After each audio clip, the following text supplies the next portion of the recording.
La chronique livre d'Olivier.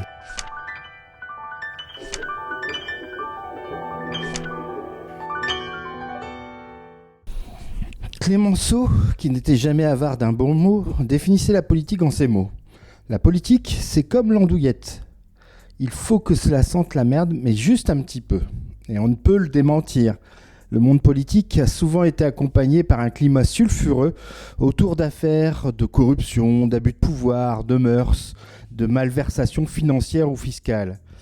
Et tout cela sous les yeux des citoyennes et des citoyens à qui les protagonistes ont juré corps et âme n'être en rien responsables de ce qui leur était reproché et qu'il s'agissait sûrement d'un complot fomenté par le camp adverse pour les faire tomber.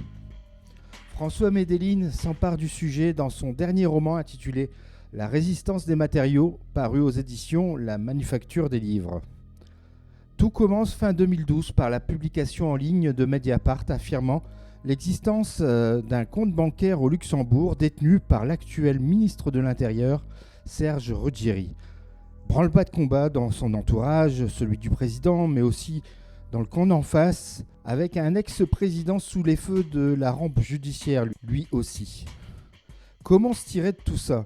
Eh bien, avec la vieille technique du contre-feu et la victime patentée, sera peut-être la suppléante de Ruggieri lui-même à l'Assemblée, Jamila Garand-Bouchaki, lyonnaise mariée au chef de cabinet de Ruggieri. Mais Alain Dubac, enquêteur au pôle finance de la SRPJ de Lyon, va contrecarrer les plans des comploteurs. François Medellín aime écrire sur les travers du monde politique et il le prouve encore avec talent. Et donc avec ce nouvel opus où il s'empare de la réalité factuelle, comme l'histoire du compte bancaire caché de Cahuzac et de l'attitude de l'intéressé dans les différents médias et devant l'Assemblée nationale.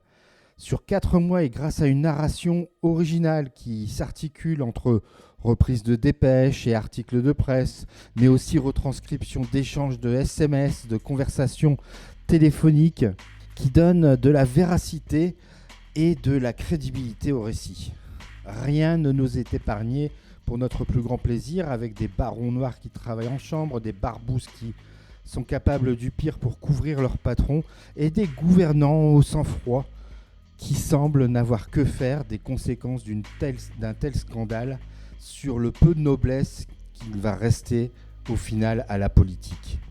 François Medellín fait la démonstration avec ce roman que ce sont les politiques qui disposent du plus grand indice de résistance des matériaux.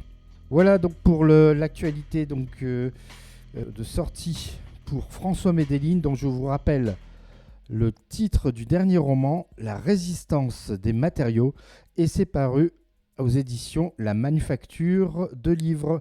Bonne lecture et à bientôt. C'était vraiment très intéressant.